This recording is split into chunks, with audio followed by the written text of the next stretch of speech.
Réveille ton bise, tin, tin, tin. Réveille ton bise. Bienvenue sur Réveille ton bise, le podcast qui t'aide à y voir plus clair quand tu ne sais plus trop où tu vas et que tu as envisagé au moins une fois de fermer ta boîte à 2h32 du mat après une énième insomnie.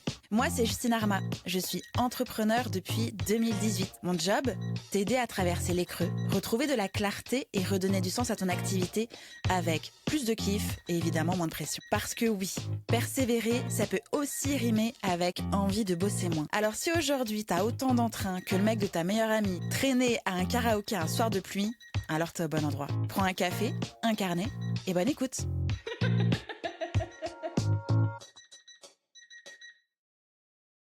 Salut Alex, Salut Justine. comment tu vas ? Très bien, écoute, ravi d'être avec toi aujourd'hui. Merci pour l'invitation.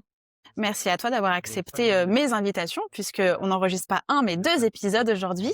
J'ai vraiment la joie de t'accueillir aujourd'hui, puisque tu as été un des éléments déclencheurs à lancer mon activité. En 2017, je me souviens d'un appel que j'ai eu avec toi à la fin de la formation marketing digital. Tu m'as dit, Justine, tu sais faire plein de choses. Spécialise-toi, lance-toi. Et c'était le meilleur conseil ever, puisque dès ce moment-là, je me suis spécialisée et depuis, j'ai pu vivre de mon activité hyper rapidement. Donc, véritable honneur de t'avoir dans le podcast aujourd'hui. Petit topo, si les personnes ne savent pas encore vraiment qui tu es, ce qui serait quand même étonnant, mais donc tu es cofondateur de Live Mentor, tu es dirigeant de la maison d'édition 23h59 depuis quelques mois, peut-être une année, auteur de plusieurs livres publiés chez Alizio et Erol, et donc tu as la capacité rare à transformer l'expérience entrepreneuriale en matière à penser, à écrire et à transmettre par tous les endroits où tu vas, clairement. Il n'y a pas un seul endroit où tu transmets pas quelque chose. Et c'est justement de ça qu'on va parler aujourd'hui. Écrire, publier et trouver ses lecteurs. J'ai déjà fait une petite introduction sur toi, mais peut-être que tu as envie de rajouter des choses que je n'ai pas citées pour un peu mieux te présenter. Bah, écoute, non, c'était très complet. C'est vrai que moi j'adore, les livres, j'adore les podcasts. Je suis, en fait, très inquiet de la baisse de notre niveau d'attention, de la crise de l'attention. Je trouve que, internet est à la fois, le plus bel outil, du XXe siècle, avec cette capacité d'accéder à de la connaissance depuis n'importe où à un coût qui est souvent nul. Mais de l'autre côté, internet, c'est aussi les réseaux sociaux. Les réseaux sociaux, c'est aussi TikTok et TikTok, c'est aussi, une attention qui est en chute libre avec des contenus super courts et un algorithme qui prend le pouvoir sur toi.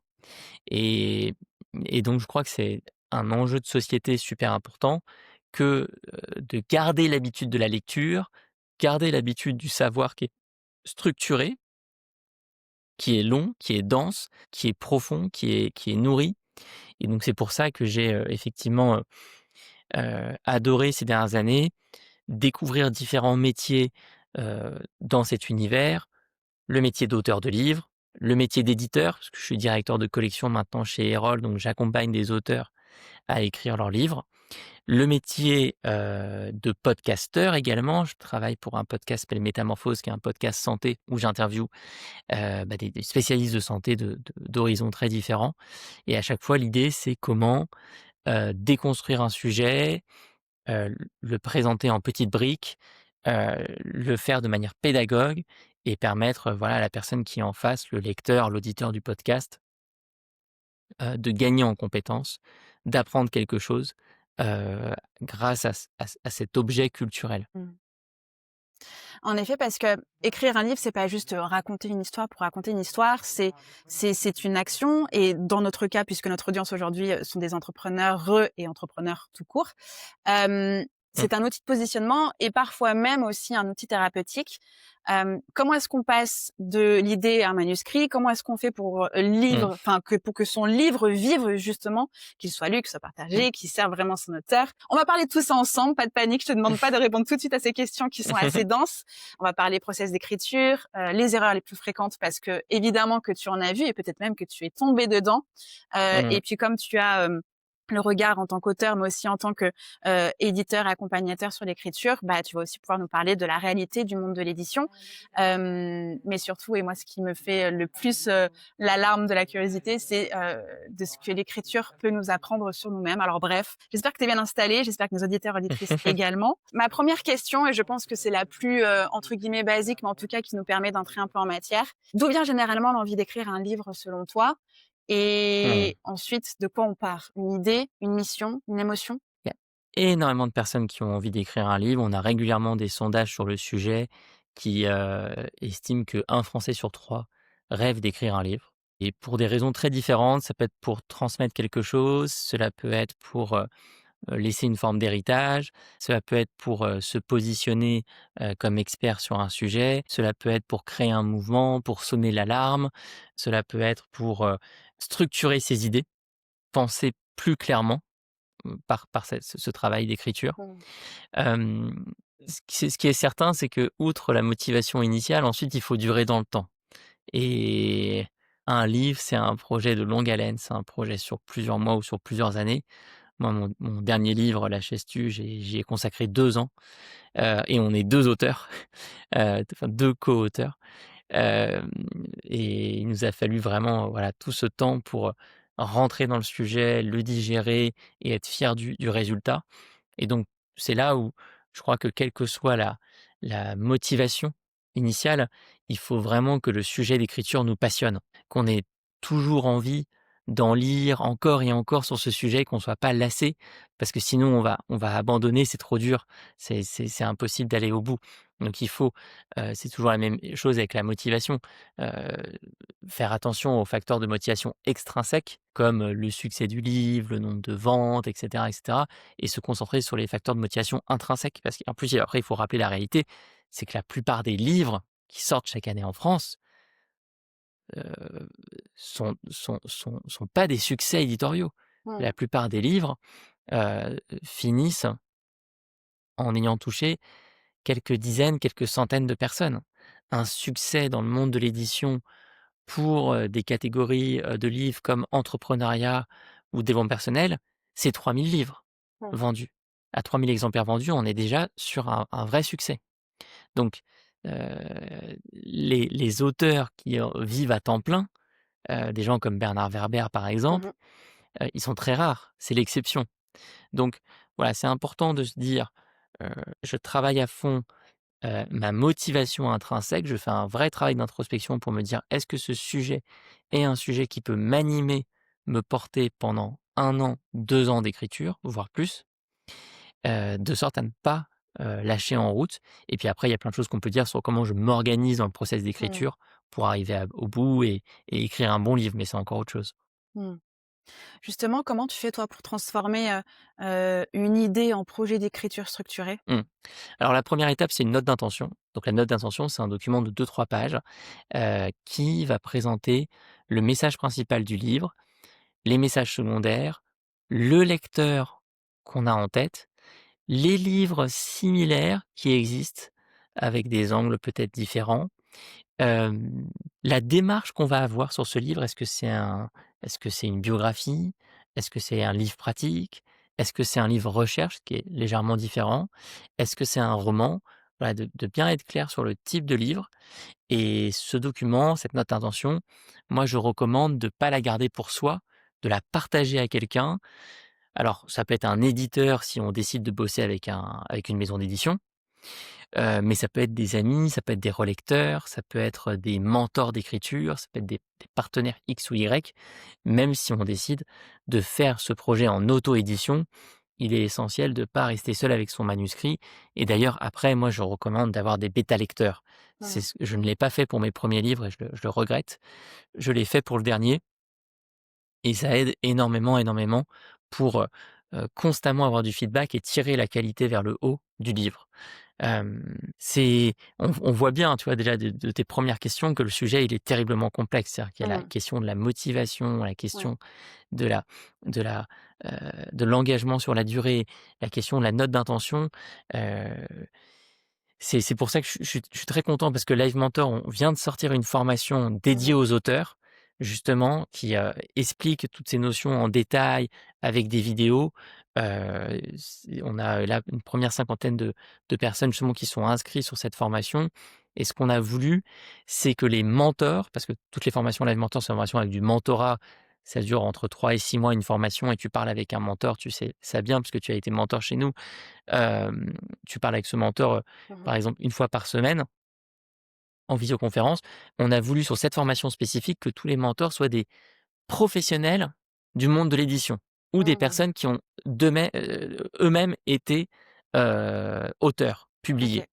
Donc c'est parce qu'on est vraiment sur un savoir-faire qui est tellement spécifique qu'il faut, heu, parler avec des gens qui l'ont déjà fait. Donc ça, c'est aussi un conseil que je donne, c'est dès le Mmh. début du projet, dès la note d'intention, essayer de se mettre en relation avec d'autres auteurs, des éditeurs, des personnes qui connaissent, ce monde-là. Question de curiosité, on voit bien qu'il y a quand même quelque chose qui est quand même très structuré au niveau de la motivation, de l'engagement, des étapes, en tout cas des premières étapes. Mais à quoi toi ressemble ton processus créatif? Est-ce que tu es plutôt du genre à écrire chaque jour ou à t'isoler par période pour tout poser? Il y a quand Mmh, même eu 3 livres, dans mmh, cette vie, donc comment mmh. est-ce que ça fonctionne? En tout cas pour toi? Mon processus créatif, il a beaucoup évolué avec le temps. Alors je peux te dire ce que j'ai Mmh. mal fait déjà dans le passé. Hem, sur un de mes livres, j'avais choisi comme approche le sprint absolu. Je OK. m'étais dit: «En 3 mois, il faut qu'il sorte. C'était le premier, Ne ça, faites non? pas ça». Non, c'était le 2e. OK. C'était le 2e, Entreprendre et sourire heureux. Sur le 1er, c'était un peu différent. Le premier, j'étais parti dans une direction sur laquelle j'ai travaillé pendant 6-7 mois et puis à un moment, j'ai eu un déclic. J'étais complètement perdu en fait avec cette première direction. J'étais dans l'impasse. Au bout de 6-7 mois, je me rendais compte que j'aimais pas la version numéro 1 de mon livre et je suis parti faire une randonnée, je suis parti marcher et là, j'ai eu l'idée de du nouveau positionnement, du nouveau sommaire et j'ai tout réécrit en 6 mois de plus.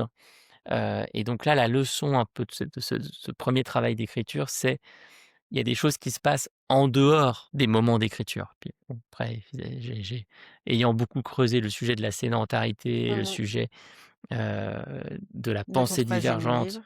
sur mon 3e livre, aujourd'hui, je Mmh. comprends bien pourquoi notre créativité, elle vient en marchant. Donc, Mmh. j'associe aujourd'hui beaucoup la marche à ma manière d'écrire. Mais en tout cas, sur le 2e livre, l'erreur qui a été la mienne, c'était ce côté sprint où on essaie d'aller plus vite que la musique. Ça marche pas. Donc maintenant, mon processus créatif, c'est d'avoir, ce que j'appelle, la collecte du petit poucet et les moments, où on met le turbo. L'un ne va pas OK. sans l'autre.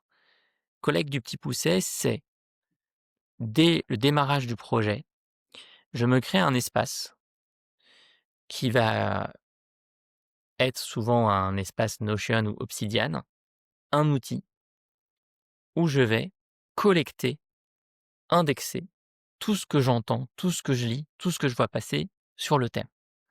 Qu'en l'occurrence, pour la chaise, donc la sédentarité, c'est un univers immense.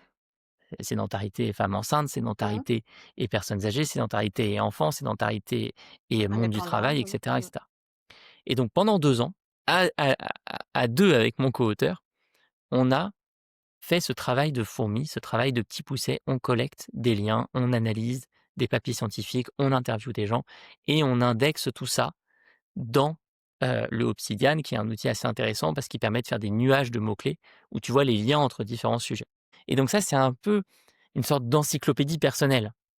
J'ai été très, influencé ici par mes échanges avec Bernard Werber, Mmh. qui est quelqu'un que je trouve vraiment absolument adorable, qui est un de mes écrivains préférés déjà, que j'ai eu la chance de rencontrer via le podcast Métamorphose. Je l'ai interviewé et là, il m'a expliqué que lui tenait, une un journal un peu de pensée et d'apprentissage tous les jours depuis quasiment 40 ans. Dès qu'il apprend quelque chose, tous les jours, il le note dans un document. Bah, ça nous fait comprendre que, écrire un livre, ça ça devient beaucoup plus facile quand tu as capitalisé Ouais. sur tes connaissances, sur tes que sur ce que tu apprends au fil de l'eau. Parce qu'ensuite, dans les phases où tu mets le turbo, Et bah là, tu ouvres la cocotte minute, tu ouvres ce grimoire dans lequel tu as indexé plein de choses et tu plus qu'à piocher pour rédiger ensuite tes chapitres, ton sommaire et cetera. Donc voilà, mon processus créatif aujourd'hui, c'est vraiment d'un côté ce travail au fil de l'eau d'indexation. On laisse pas passer les bonnes idées, on laisse pas passer les bonnes ressources, on les stocke quelque part, on les met en forme, on les met en lien les unes avec les autres. Et de l'autre côté, ce travail, plus sur le squelette, le plan du livre, le sommaire, le sommaire détaillé. Quand je dis sommaire détaillé, moi je vais très, très loin dans le sommaire détaillé. Si tu veux, je peux prendre un exemple après si on a le temps.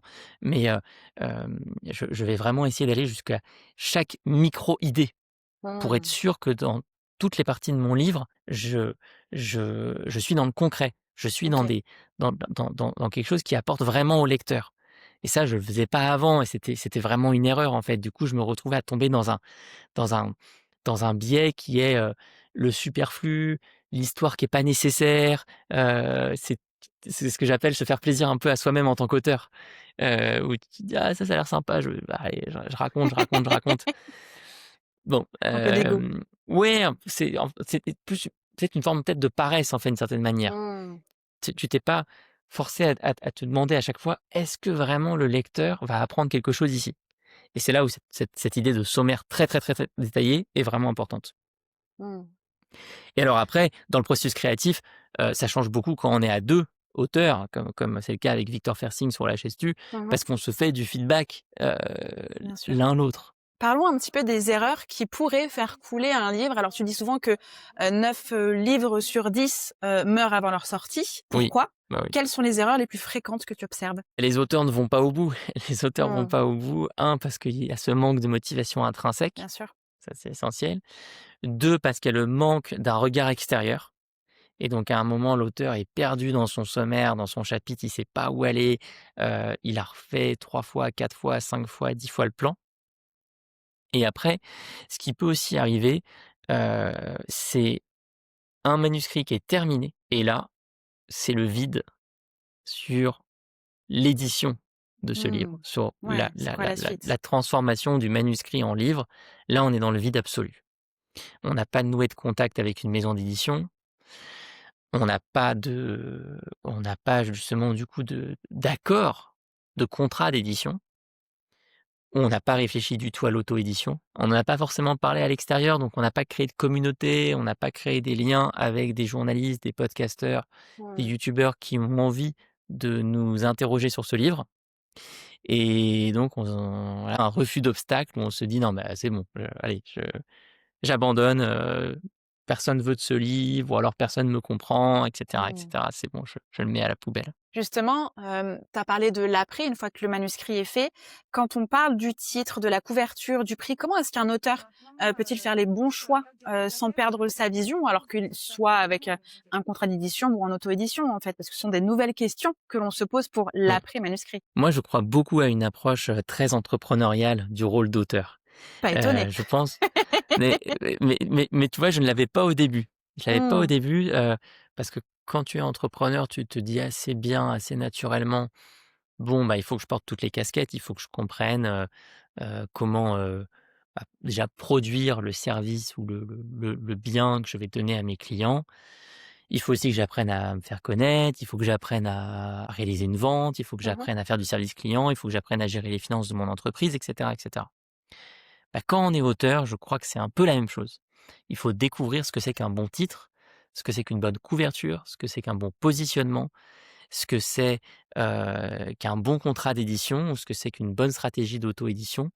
Et donc il y a vraiment, un travail, de montée en compétences et la formation dont je parlais tout à l'heure, la formation Live Mentor, c'est d'ailleurs pas une formation pour écrire un meilleur livre. Mmh. On rentre pas dans le contenu du livre, on parle justement de toutes ces compétences périphériques qui OK. vont autour du livre et qui vont permettre d'en faire un succès, d'en faire un livre qui est publié donc Mmh.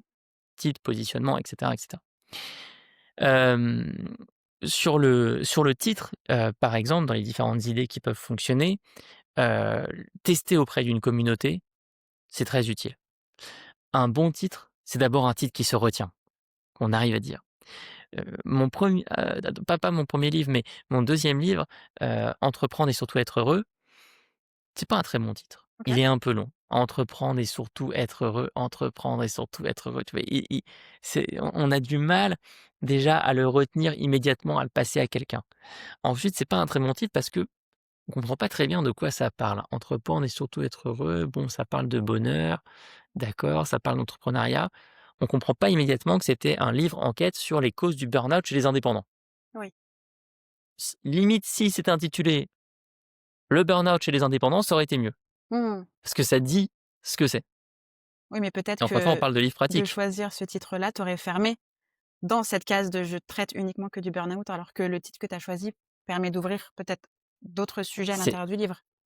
c'est vrai, mais la question est, pour quelqu'un qui ne me connaît pas du tout, qui découvre le livre, est-ce qu'il comprend immédiatement Mmh, de quoi il s'agit? bien sûr. On peut tester la couverture avec une communauté, et il faut avoir, voilà, encore une fois, plein de petits réflexes un peu d'explorateur. Par exemple, sur la chaise-tu, donc ici, tu vois, tu as, une Mmh. icône avec une chaise cercueil. Ça, cette chaise cercueil, j'en ai eu l'idée en voyant passer, sur les réseaux sociaux, le travail d'un designer néerlandais qui avait imaginé justement, ce concept d'une chaise qui est ton cercueil pour alerter sur la sédentarité. Et donc j'ai vu ce concept, je l'ai trouvé génial, je l'ai contacté, il m'a autorisé à la réutiliser et en fait, je voyais que les gens, étaient touchés par cette illustration. Alors la Mmh. nôtre est différente, elle est beaucoup moins détaillée que la sienne. Lui, c'est un vrai travail en 3D et on peut pas faire ça sur une couverture de livre. Mais, hem, en tout cas, j'avais une validation que ce thème, fonctionne. Hem, donc voilà, je crois beaucoup, beaucoup à ça, d'où aussi l'idée, d'avoir des bêta lecteurs qui vont faire des retours sur le sommaire du livre. Moi, par exemple, j'ai diffusé le sommaire de la Chestu sur les réseaux sociaux, Mmh. sans aucun problème. Tu vois, j'ai pas du tout, peur que quelqu'un me le pique. Bien sûr, parce que ça pourrait être une crainte, mais justement, est-ce qu'il y a une anecdote, un raté ou une leçon que tu pourrais partager, tirée de ta propre expérience d'auteur et d'éditeur, dans ce cas? Alors voilà, comme, l'exemple que je donnais avec entreprendre et surtout être heureux, j'ai pas assez testé le titre. J'ai pas, j'ai pas pris assez de feedback. En Mmh. fait, c'est l'erreur principale, c'est de pas prendre OK. assez de feedback. Il faut se confronter au feedback.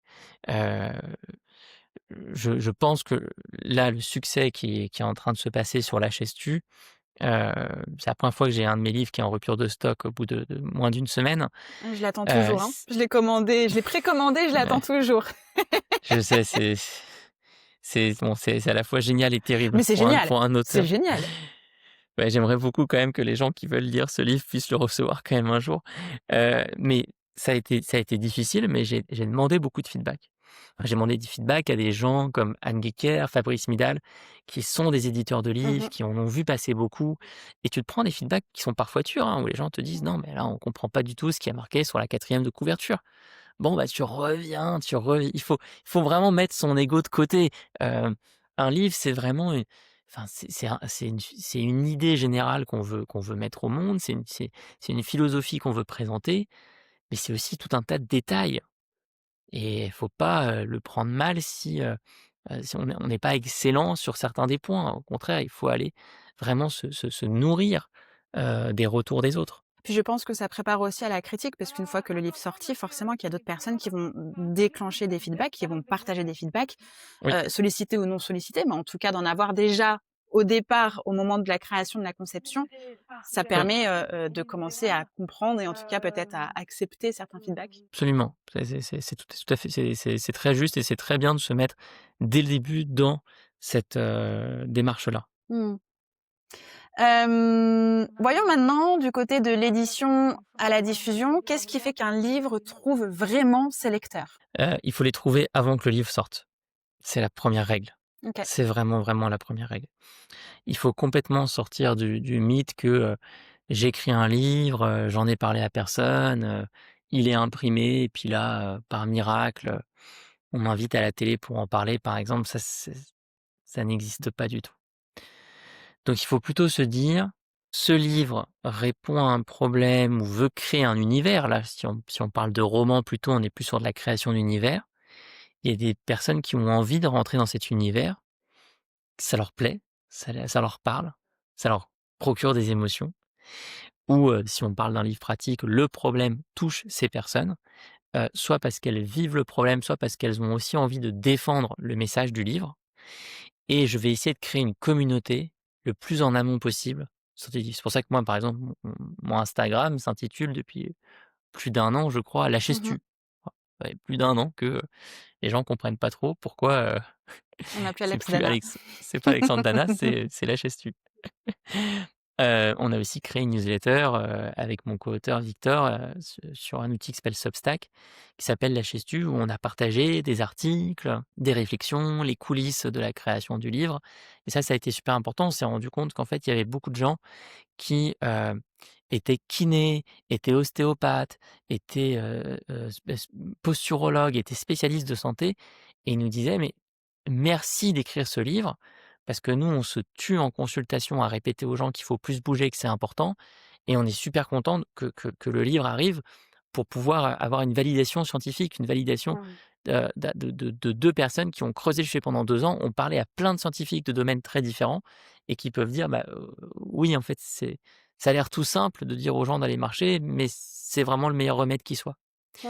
Donc ça, c'est important de comprendre que, hem, un livre, le message d'un livre, il va être porté par les auteurs, bien sûr, ou l'auteur et par les premiers lecteurs qui deviennent ambassadeurs. Mmh. Et je crois que c'est lié aussi à une sorte de compréhension implicite que personne ne devient, riche avec un livre. Il y a aucun auteur qui gagne vraiment sa vie avec des livres. Un livre, tu prends la Chestu, c'est 19 € en version brochée.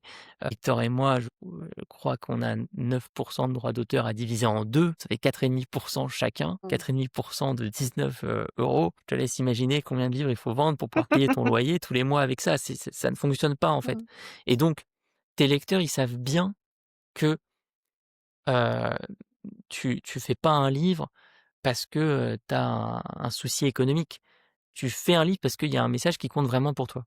Et moi, en l'occurrence, sur la sédentarité, c'est un message qui compte beaucoup pour moi parce que j'ai eu des difficultés personnelles qu'aujourd'hui j'associe vraiment à mon temps sédentaire, à toutes ces heures que je passais devant un écran, qui m'ont vraiment pénalisé à plein de niveaux, dans le pro comme dans le perso. Mmh. Et ça touche aussi à la situation de mon papa qui est diabétique de type 2, qui a fait un coma diabétique cet été et qui a exercé toute sa vie un métier complètement sédentaire. Donc, et Victor, lui, intervient pour une asso qui s'appelle Lève les yeux, qui sensibilise dans les collèges et les lycées sur l'addiction aux écrans et donc il a vu, un nombre incalculable de fois des collégiens et des lycéens parler du temps qu'ils passent assis comme d'une drogue dont ils n'arrivent pas à se Mmh. défaire, une drogue où ils sont assis sur TikTok. Et donc ça, c'est, des motivations profondes qui sont partagées par plein d'autres personnes et ces autres personnes vont diffuser le message autour du livre et donc c'est super important de créer les relations avec ces personnes Bien sûr. en même temps qu'on écrit le livre. Ça, c'est quelque chose qui est, moi, pour le coup, je pense, une de mes forces en tant qu'auteur, c'est que je considère aussi important les relations que le manuscrit. Mmh. Je durant ces 2 années, j'ai écrit, évidemment, j'ai beaucoup écrit, mais j'ai aussi beaucoup échangé, discuté, conversé avec des personnes X, Y, Z Mmh. intéressées par le sujet de la sédentarité. Et ça, Mmh. je crois que ça joue beaucoup au lancement d'un livre. Comment vois-tu la différence entre édition traditionnelle et auto-édition et quels sont les avantages et pièges pour chacune? Tu as 4 heures pour y répondre. Non, je blague, on n'a pas 4 Le heures pour y débat répondre. non, mais c'est un débat, c'est un débat éternel. Ouais. Hem, Mais vas-y, je te laisse mettre les pieds dedans. par où l'aborder? Alors, déjà, moi, j'ai un avis nuancé sur la question. Mmh mh. Ça, c'est la 1re chose. Je ne suis pas du tout partisan d'une école au détriment de l'autre. Alors que pourtant, je suis auteur avec «traditionnel» entre guillemets, je bosse avec des maisons d'édition et je suis même directeur de collection, donc éditeur. Néanmoins, si on raisonne par ordre d'importance, le plus important, c'est pas ce choix-là, c'est vraiment la motivation intrinsèque que j'ai pour écrire ce livre et la manière dont je m'organise pour l'écrire. Ça, c'est la base. 2e priorité, la communauté dont on vient de parler. Mmh. Le travail que je fais moi avec mon bâton de pèlerin pour aller parler de ce livre.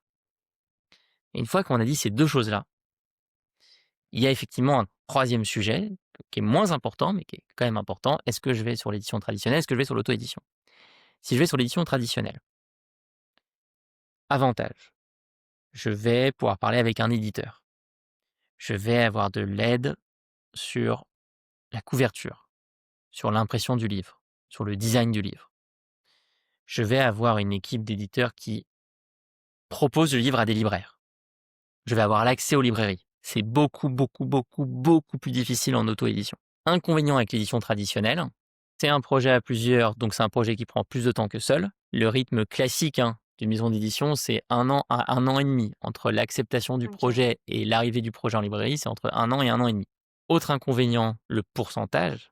J'ai mentionné, entre 8, 10, allez 12% de droits d'auteur. Pourquoi? Parce que l'éditeur doit aussi prendre une commission pour vivre, le libraire aussi, le logisticien aussi, l'imprimeur aussi. Donc il y a beaucoup de personnes qui doivent Qui sont se concernés. partager le gâteau et personne ne vit très bien d'ailleurs. Mmh. Ce qui vit le mieux, c'est celui qui a les camions qui envoient les livres de l'imprimeur au libraire d'ailleurs. Je le dis, les maisons d'édition ne se font pas de l'argent sur les auteurs, c'est faux de penser ça. C'est vraiment, vraiment faux. Les maisons d'édition sont elles aussi dans une situation où elles doivent faire attention à chaque euro. Mmh. Hem, Auto-édition, je suis seul. Après, je peux aller m'entourer avec des indépendants qui font Bien sûr. le métier d'éditeur, ça existe, mais de base, je suis solo pour faire ma couverture, pour faire mon design. Je ne vais pas accéder aux libraires, à part si mon livre cartonne totalement en auto-édition et que des libraires viennent me chercher. Mais il faut pas vraiment miser dessus. Je, ne vais pas avoir quelqu'un qui peut relire mon manuscrit et me faire du feedback. Par contre, avantage, je vais beaucoup plus rapidement. J'utilise des outils comme le plus connu, c'est la plateforme d'Amazon d'auto-édition, Amazon KDP. Je vais, avoir un meilleur pourcentage Mmh. qui peut monter à 35, 40, 45 et je suis maître aussi sur le prix du livre. Je peux décider de le mettre à 5 €, 8 €, 12 €. Je peux pas vraiment le faire quand je bosse avec une maison d'édition. La maison d'édition, elle va me donner des grilles. Elle va me dire: «Il OK. faut que le livre, il soit à tel prix pour que, chacun puisse s'y retrouver». Donc en fait, le prix d'un livre avec une maison d'édition, à part si le livre arrive en poche, il est toujours plus élevé en moyenne qu'un prix en auto-édition. Voilà ce que je peux te dire Mmh. sur, l'arbitrage entre maison d'édition et auto-édition. Une fois qu'on a dit tout ça, on se rend compte qu'il y a pas un choix évident. Mmh. Hem, heu, Moi, ce que je dirais, c'est que l'important, encore une fois en tant qu'entrepreneur, c'est de faire un choix surtout et de pas rester trop longtemps dans l'expectative. Si vous avez fait les 2 premières étapes dont j'ai parlé, la création de communauté et heu, l'organisation personnelle pour écrire un livre de qualité, eh bien ensuite vous saurez très vite si une maison d'édition vous propose un contrat et vous pourrez très vite arbitrer entre cette option-là Mmh. et l'auto-édition. OK. Justement, alors on l'entend sur le fait que, on ne vit pas de son propre livre. Ici, on s'adresse, Mmh. à des entrepreneurs comme tu l'as indiqué et parce que c'est, le persona derrière ton bise. Mmh. Pour toi, un livre, donc peut-être un vrai levier de développement professionnel, en tout cas, c'est ce qu'on Mmh. entend, et que potentiellement, c'est étant donné que ça peut devenir un levier, ça peut aussi permettre à l'entreprise de se développer. Comment, mais surtout à quel point l'écriture peut transformer la posture d'un entrepreneur? Alors, sa posture ou sa légitimité? J'ai envie de te dire On les 2 peut parce que pourquoi les choisir 2. là maintenant? Alors, c'est sur commençons par la posture. Mmh mh. Effectivement, écrire un livre, ça change ta posture parce que ça te fait réfléchir. Mmh. Ça te fait structurer ta pensée. Ça te fait penser à la priorité de tes arguments. Ça te fait penser à ta pédagogie. Et donc, ça change ta posture parce que ça te rend juste plus solide, plus affirmé. Heu et ça, je l'ai compris notamment en bossant en tant que journaliste pour le podcast Santé Métamorphose. Recevoir quelqu'un qui a écrit un livre, c'est tout de suite différent. Il sait structurer son propos, il Mmh. sait le partager. Parce qu'il s'est confronté à soi-même, et le 1er, adversaire en fait d'un projet de livre, c'est notre notre propre psyché, Mmh mh. notre propre ré intellect qui va regarder nos phrases et dire: «Non, pas Mmh terrible, mh. pas très bien écrit, pas très clair. Donc ça, c'est le premier sujet vraiment sur la posture. Et après sur la légitimité, bah, c'est certain en fait, si le livre est de qualité, c'est une carte de visite qui est absolument Bien sûr. incroyable parce que ça permet à n'importe qui de découvrir pour 10, 15, 20 € la qualité de ta pensée, la profondeur de ta pensée et quelqu'un qui passe plusieurs heures avec toi ou plusieurs dizaines d'heures avec toi sur un livre, c'est un niveau de proximité qui est énorme par rapport à avoir lu, une de tes newsletters, à Mmh. t'avoir entendu une fois en conférence. On est sur quelque chose enfin, c'est des années-lumière en termes de qualité de connexion. Hem et moi, je peux en attester en tant qu'auteur, mais aussi en tant que lecteur. En fait, je suis un immense fan de Bernard Werber.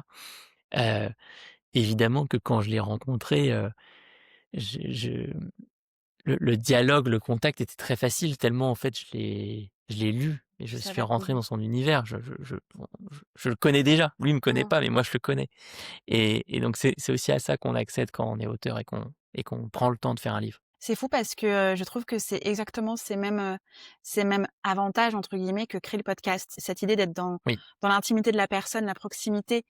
Bon nombre de personnes ont été capables de me chanter mon générique de podcast en me rencontrant dans la vraie vie et ben, de me parler comme si elles me connaissaient, parce qu'elles me connaissent. oui. Effectivement, cette proximité, que crée le podcast, je suis entièrement d'accord avec le fait qu'elle le crée aussi par le livre, en effet. Ouais, c'est les avantages des formats longs. Le podcast Oui. clairement génère ça, par rapport à des formats des cours qu'on a sur Mmh. internet. Oui, complètement. Est-ce que, alors je vais dire, est-ce que tu as des exemples d'auteurs? Mais, je dirais plutôt quand tu as écrit le premier livre, La méthode Live Mentor, il me semble que c'était ça la le Oui, premier titre au départ, tout c'est à fait. toujours ce même titre?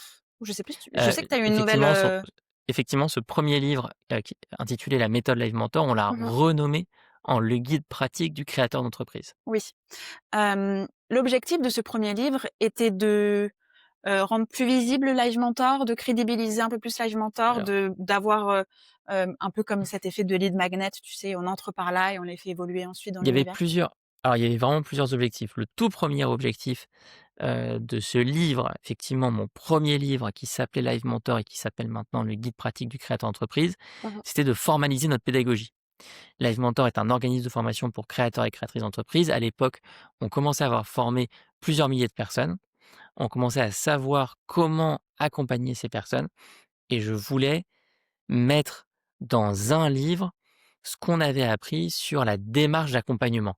Mmh. Étape 1, étape 2, étape 3, étape 4, démarche qui, commençait à être, heu heu, effectuée par plusieurs dizaines de mentors qui accompagnaient les personnes en formation. Au tout début, j'étais le seul mentor et puis ensuite il y a eu toute une équipe et aujourd'hui, il y a près de 200 mentors qui accompagnent nos créateurs et nos créatrices d'entreprise avec une version enrichie de ce qu'il y a dans ce livre. Donc ça, c'était la première motivation. La deuxième, c'était de montrer, bah, la qualité de cette pédagogie. De dire, aux personnes, qui se lancent dans l'entrepreneuriat: «Vous allez avoir plein d'options, pour vous accompagner. Il y a plein de formateurs, il y a plein de structures d'accompagnement. Il y a du bon, du moyen et du très, très moyen.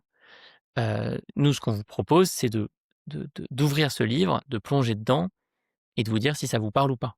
Et donc c'est pour ça que ce livre, je parle quasiment pas de mon parcours entrepreneur. C'est pas une biographie, Mmh. c'est pas, moi et ma vie, c'est pas le sujet. Le sujet, c'est de dire: «Tiens, on va te donner des situations, qu'on a vues dans nos formations, des problématiques».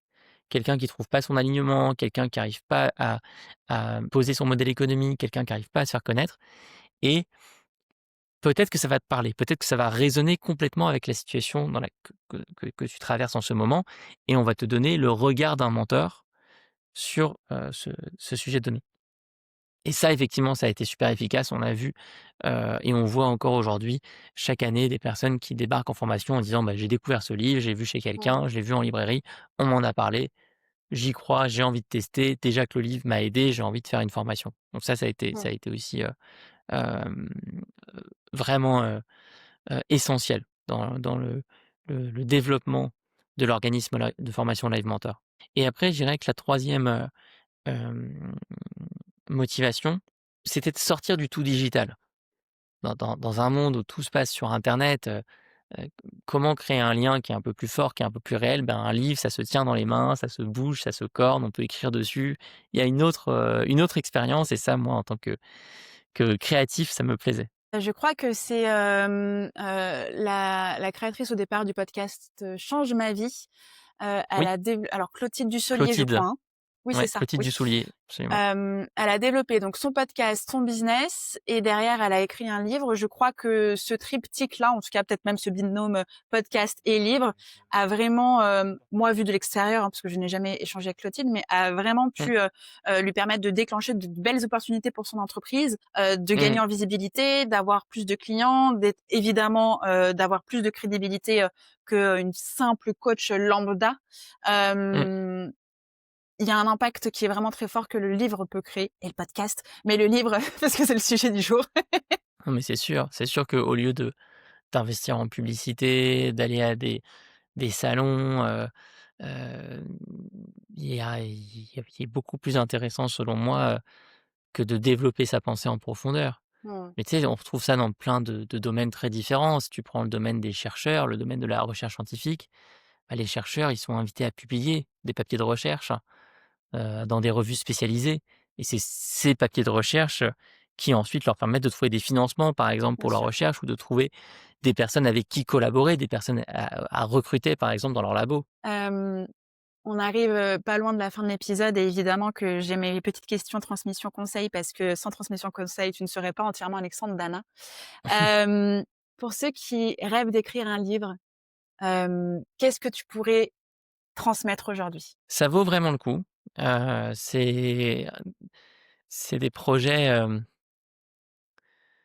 c'est des projets d'apprentissage continu. Moi, c'est ça qui me surprend à chaque fois avec les livres, c'est que on en écrit un et puis, c'est pas parfait, ça l'est pas et on apprend pour en écrire un deuxième qui est meilleur et puis un troisième qui est encore meilleur et ça, c'est génial. C'est vrai que moi, je relis, parfois mes premiers livres et alors c'est pas toujours le cas, mais parfois je relis des passages et je me dis: «Oh là là, j'aimerais tellement le réécrire et le faire autrement». Parce que maintenant j'ai appris, j'ai compris, comment partager un message, comment partager une idée, comment sélectionner une bonne idée et ça, je trouve que dans une vie où, on parfois on a tellement l'impression que on est dans le court terme, on est dans la gestion des urgences.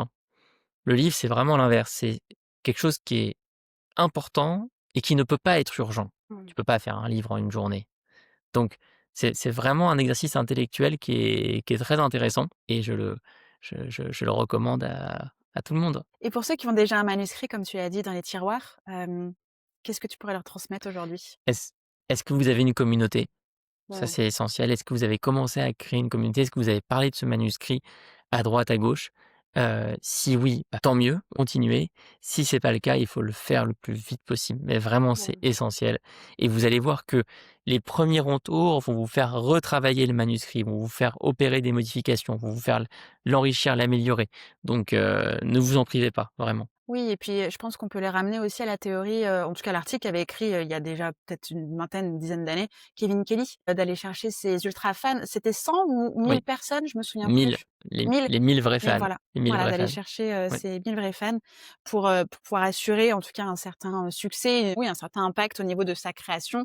Alors que c'est valable évidemment pour le livre, mais c'est valable en fait théoriquement pour n'importe quel projet créatif. absolument, complètement, complètement d'accord. Cet article de Kevin Kelly est vraiment génial et et c'est sûr qu'il faut mieux avoir, peu de lecteurs, mais super engagés, super Ouais. passionnés que, une audience, tu vois, de plusieurs centaines de milliers d'abonnés sur TikTok, mais personne te connaît, quoi. Mmh. Complètement d'accord.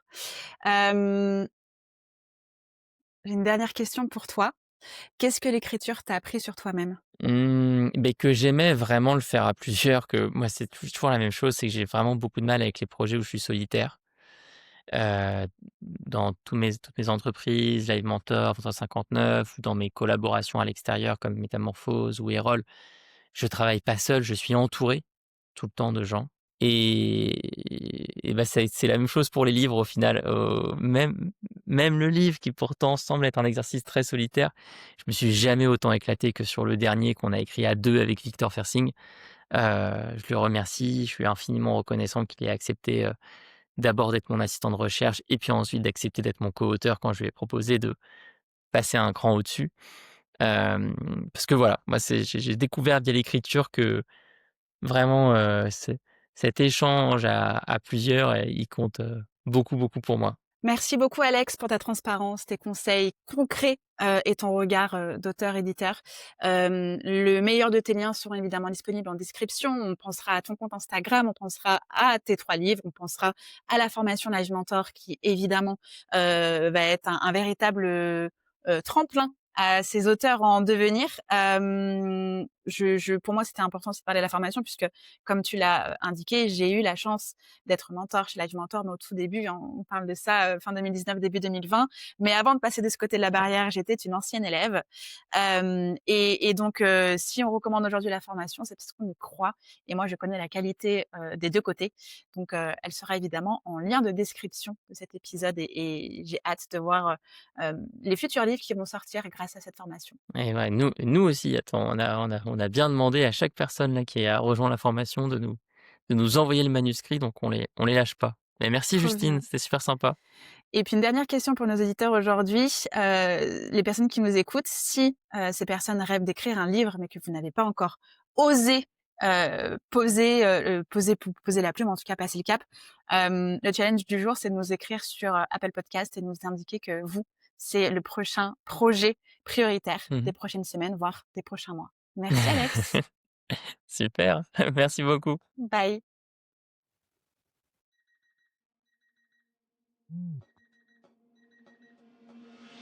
Merci d'avoir écouté l'épisode jusqu'à la fin. Tu es clairement dans le club des vrais. Si ça t'a fait du bien, fait réfléchir ou donner un peu d'élan, partage-le à une entrepreneur autour de toi. Tu peux aussi t'abonner, laisser un avis et des étoiles sur Apple Podcast ou Spotify. C'est clairement le meilleur moyen de faire vivre Réveille ton bise. On se retrouve très vite dans le prochain épisode. D'ici là, prends soin de toi et de ton bise. Bye bye!